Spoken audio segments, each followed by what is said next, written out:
Are natural products safe for pets? Are they actually better than drugs in some cases? Well, in this video, I'm going to discuss what natural remedies for pets are, how they are different from drugs, and whether they are safe and can be used instead of pharmaceutical drugs. Hi, I'm Dr. Alex from ourpetshealth.com, helping you and your pet to live a healthier, happier life. And I want to start today's video discussing what natural remedies for pets are. So, natural remedies are products whose active ingredients come from natural sources that have not been processed too heavily. The source may be animal, it may be plant, or it might be mineral.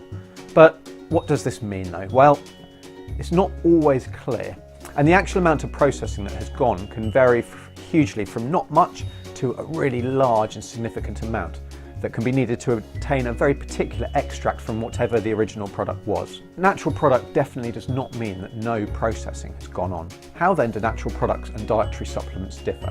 Well, in many cases they're probably thought of as the same thing. Well, dietary supplements contain things like vitamins, minerals, herbs, amino acids, proteins or enzymes, and they're given to replace any deficiency in the diet or to provide additional levels of substances found naturally in a diet. They will be natural remedies, but the reverse isn't always true. So let's consider then why we would consider giving pets natural remedies or dietary supplements. So some dietary supplements can help to assure that your pet gets enough of the vital substances that the body needs to function.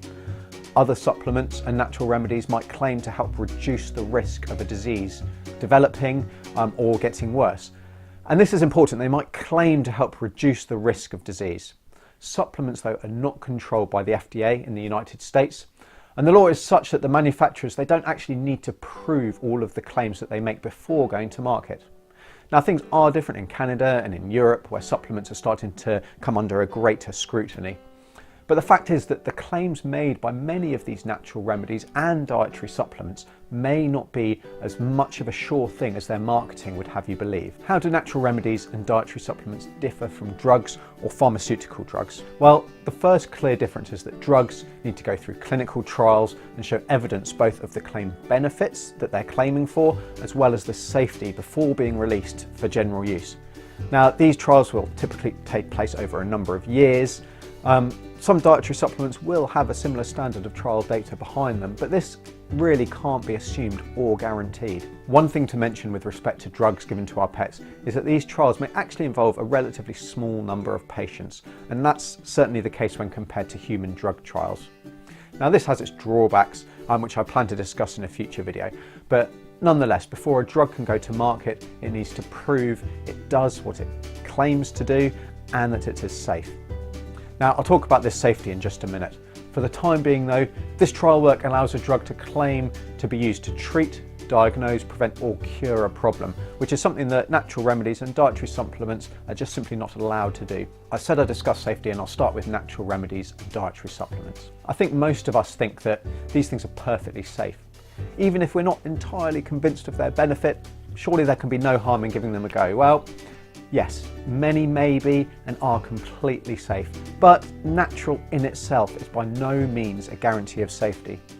You've probably heard something similar to this, but as well as fish oil, glucosamine, green mussel being natural, snake venom, cyanide and ricin are also natural. This may be an extreme example, but some supplements may be dangerous in themselves, and they certainly might be dangerous if a dog or a cat has a certain condition or is taking another supplement or drug.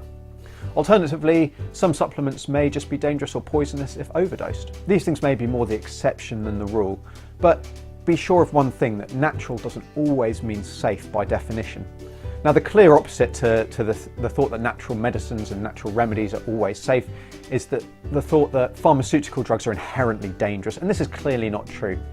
As I've already said, drugs need to go through clinical trials that need to prove safety as well as treating the condition as claimed. And in many cases, this safety is proved at many times the dose that the drug will be given to patients. In effect, they're being overdosed by a huge amount, and the side effects are then monitored and watched for. Of course, this is not to say that drugs are without risks. These trials may only involve a low number of patients, and these patients may also otherwise be healthy. And this is not always the case in real life, especially if the drug is to treat a disease of elderly animals. Real life is much more complicated, and in many cases and in many patients there may be several different diseases going on at the same time, which may in some cases make side effects more likely. That said, all drugs have the potential to cause side effects. In the vast majority of cases though, significant side effects requiring extensive treatment are rare. So the final word then, are natural remedies and dietary supplements better than drugs for dogs and cats? Well, in some cases yes, they will be more appropriate. Think of conditions like very mild arthritis or cystitis in cats. Supplements alongside environmental management may be enough to successfully manage the disease present. In many other cases though, drug treatment should not be replaced by natural remedies or dietary supplements.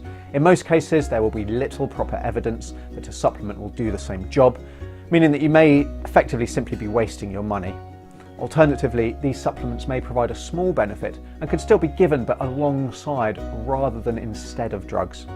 Denying them this will mean that your pet won't be treated as effectively as possible. In other cases, the supplement itself could very well be dangerous to your pet.